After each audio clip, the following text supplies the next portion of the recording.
Right మళ్ళీ మాట్లాడదాం. నాగార్జున గారు నమస్తే అండి. పాదయాత్ర వెంకటేశ్వర గారిని మీరు సూటిగా క్వశ్చన్ అడిగారు, సుత్తి లేకుండా ఆన్సర్ చేయండి అంటే ఆయన ఏమని చెప్పాడంటే, మాకు తగినంత సమయం ఇవ్వట్లేదు కాబట్టి ప్రజా సమస్యల మీద పోరాటానికి, అందుకని మేము అసెంబ్లీకి వెళ్ళట్లేదు అన్నారు. బాగుంది. 18వ తారీఖు సెప్టెంబర్ అంటే ఈరోజు బీఏసీ మీటింగ్ జరిగింది మేడం. బీఏసీ అంటే బిజినెస్ అడ్వైజరీ కమిటీ మీటింగ్ జరిగింది. ఆ మీటింగ్ ఎందుకు పెడతారంటే, ఒక అసెంబ్లీ కానీ ఒక పార్లమెంట్ కానీ సమావేశాలు జరిగే ముందు ప్రతి పార్టీ నుంచి ఎవరైతే చట్టసభలకు ఎంపికయ్యారో, అది ఒకళ్ళైనా ఇద్దరైనా ముగ్గురైనా ఎంపికైన అభ్యర్థులు ఉంటే చాలు, మీ పార్టీ నుంచి ఒక వ్యక్తి పంపించండి. అసెంబ్లీలో అయితే పార్లమెంట్ కానీ ఒకసారి అది ఏదైనా సరే మనం ఏ విషయాల మీద చర్చిద్దాం, ఏ విషయానికి ఎంత సమయం ఇద్దాం. ఫర్ ఎగ్జాంపుల్ టీటీడీ వివాదం జరుగుతుంది, దాని మీద 5 నిమిషాల 10 నిమిషాల గంట సమయం. రైతులు ఏరియా మీద 5 నిమిషాల 10 నిమిషాల గంట. అలా ప్రజా సమస్యలు మొత్తం ఎన్ని ఉన్నాయి, ఉల్లిపాయల గురించి రేట్లు అందలేదు అంటున్నారు, లేదంటే సంథింగ్ ఏదైనా సరే ఏ ప్రాబ్లంకి ఎంత సమయం లేదని చెప్పి ఆ బీఏసీ కమిటీలో చర్చిస్తారు. దానికోసం టీడీపీ నుంచి పిలుస్తారు, యాజ్ వెల్ యాజ్ జనసేన నుంచి పిలుస్తారు, బీజేపీ నుంచి పిలుస్తారు, అలాగే వైసీపీ నుంచి కూడా పిలుస్తారు. మరి వైసీపీ తరఫున ఒక అభ్యర్థి వెళ్ళి ఈ సమస్యల మీద మనం చర్చిద్దాం, మీరు సూపర్ 6 అన్నారు కదా, సూపర్ 6లో ఇన్ని హామీలు మీరు అమలుపరచలేదు కదా, ఈ సూపర్ 6 మీద మనం చట్టసభలో ఎట్టైనా 1 అవర్ అన్న టైం కోరాలని చెప్పేసి మరి వీళ్ళు అడిగారా? అలాగే ఈరియా సమస్య ఉందని మనందరికీ తెలుసు, మరి వీరియా సమస్య మీద మనం 2 అవర్స్ చర్చిద్దాం. రైతులు మన ప్రధాన సమస్య, అసెంబ్లీ మనం దీని మీద ఎక్కువ చర్చించి ఎక్కువ పోరాడదాం, తప్పులే ఉంటే రెక్టిఫై చేసుకొని మనం ముందుకెళ్దాం అని చెప్పి మరి వీళ్ళు వెళ్ళి సమయం అడిగారా? సమయం అడిగితే బీఆర్సీలో తీర్మానం చేసిన తర్వాత మేము ఇంత సమయం అడిగాం, మాకు ఇంత సమయం ఇవ్వలేదు, అందుకని మేము బైకాట్ చేస్తున్నాం, మేము సమయం ఇవ్వట్లేదు కాబట్టి బైకాట్ చేస్తామని చెప్తే ఒక అర్థం ఉంటుంది. అంటే మీరు బీఎస్సీ సమావేశానికి వెళ్ళకుండా మీరు సమయం ఇవ్వలేదని ఎలా చెప్తున్నారు? ముందు మొదటి ఇప్పుడు మీరు 1, 2, 3, 4 క్లాస్ చదువుకుంటూ వస్తారు, 10వ తర్వాత ఇంట్రో లేదా ఇంకో నెక్స్ట్కి అక్కడికి వెళ్తారు. మీరు ఫస్ట్ స్టెప్పే మీరు ఫెయిల్ అయ్యారు కదా.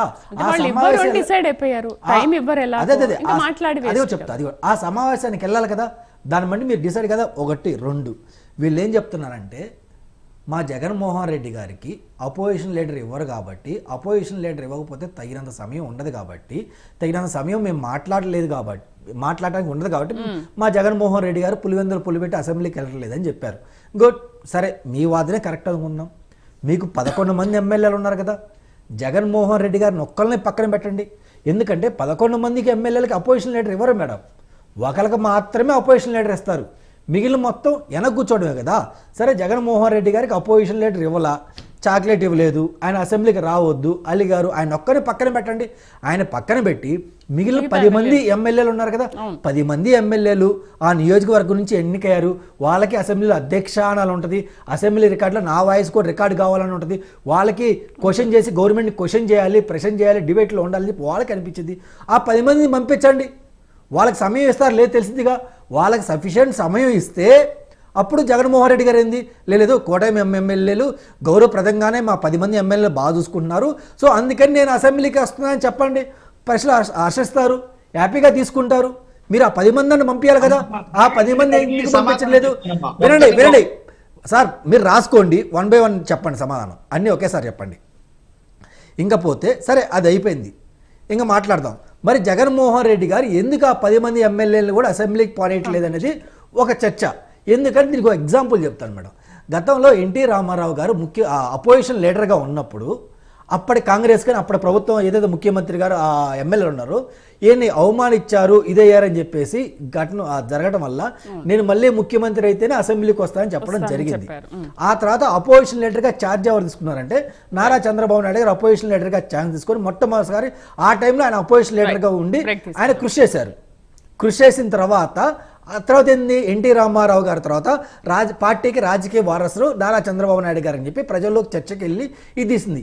ఇప్పుడు మరి అసెంబ్లీ గారు జగన్మోహన్ రెడ్డి గారు అసెంబ్లీకి వెళ్ళట్లేదు కాబట్టి ఇంకేమన్నా ఎమ్మెల్యేల కింద అసెంబ్లీకి వెళ్ళి క్వశ్చన్ చేస్తే జగన్మోహన్ రెడ్డి గారి తర్వాత పార్టీ ఇతనే నడుపుతాడు, ఇతనే ఇదవుతాడు, జగన్మోహన్ రెడ్డి గారు జైలుకి వెళ్తే ఈయన ముఖ్యమంత్రి వెళ్ళే అవకాశం ఉంది, పార్టీ చేయి జారిపోతుందన్న ఏమైనా ఇంటెన్షన్తో ఏదైనా భయంతోనో జగన్మోహన్ రెడ్డి గారు ఉందో లేదో తెలియాల్సిన అవసరం ఉంది మేడం. రైట్, మనతో పాటు జనసేన అధికార ప్రతినిధి శంకర కృష్ణవేణి గారు జాయిన్ అయ్యారు. కృష్ణవేణి గారితో మనం మాట్లాడే ముందు ఒక చిన్న